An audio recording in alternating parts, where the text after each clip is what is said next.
فەرماندەی فەیلقی قودسی سوپای پاسدارانی ئێرانی ئیسماعیل قاعانی لە نەجەف لەگەڵ ڕێبەری ڕەوتی سەدر موقتەدا سەدر بۆ باسکردن و دۆزینەوەی ڕێگەچارەی قەیرانی سیاسی عێراق کۆبووەوە، بەڵام بە پێی تویتە کورتەکەی سەدر پێناچێت ئەو کۆبوونەوەیە ئەنجامی هەبوو بێت. نووسینگەی ڕاگەیاندنی سەدر لە ڕاگەیاندراوێکدا ئاماژەی بە پێشوازی ناوبراو کردووە لە قاعانی. سەدریش ڕاستەوخۆ لە دوای کۆبوونەوەکە لە تویتێکدا جەختی لە پێکێنانی حکوومەتی زۆرینەی نیشتیمانی کردەوە.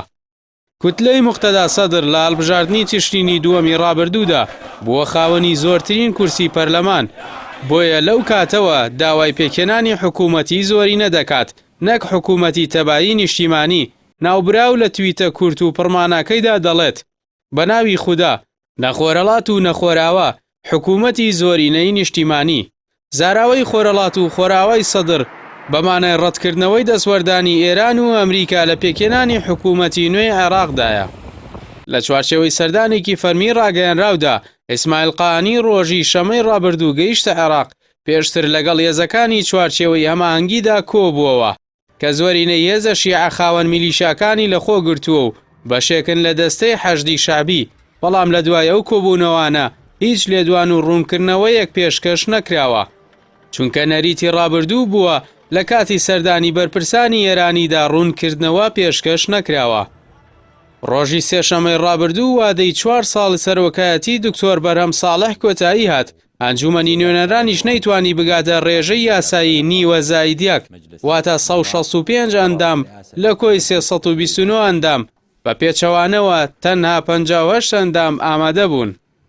بە پێی نەریتی پەیڕەوکراوی دوای ساڵی 2006 پۆستی سەرۆکایەتی کۆمار بۆ کورد بوو و سەرۆکایەتی پەرلەمان بۆ سوننە و سەرۆکایەتی ئەنجومەنی وەزیران بۆ شیعە بووە، بەڵام لەبەر ئەوەی هەڵوێستی کوردیش هەروەکو شیعە پەرتەوازەیە، ڕەوتی سەدر بە پێی هاوپەیمانیەکەی وا بڕیارە پشتیوانی لە پاڵێوراوی پارتی و هۆشیار زێباری بکات.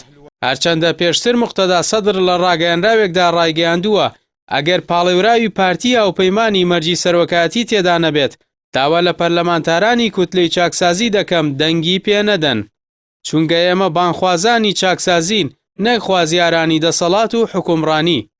هەر لەو بارەوە هێزەکانی چوارچێوەی هەماهەنگیش کە داوای حکوومەتی زۆرینەی سیاسی دەکەن دەنگ بە پاڵێوراوەکەی یەکێتی دەدەن.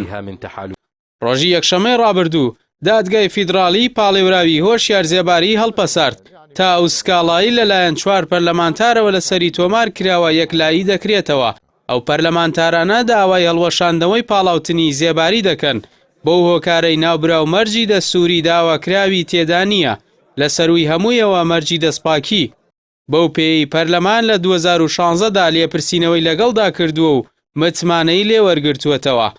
ئەوەش لەو کاتەدا بوو کە ناوبراو وەزیری دارایی حکوومەتی فیدراڵی بوو. یەکلاییکردنەوەی دۆسیەی زێباری لەمپەرێکی دیکەی لە بەردەم کۆبوونەوەکانی پەرلەمان و دیاریکردنی سەرۆک کۆمار و پێکێنانی کابینەی نوێدا دروست کردووە. جارێکی دیکە بەرژەوەندیە گشتیەکانی جەماوەری وڵات کرایەوە بە قوربانی خواستە حیزبی و کەسیەکان کە چەندین ساڵە عێراقی گرفتار کردووە.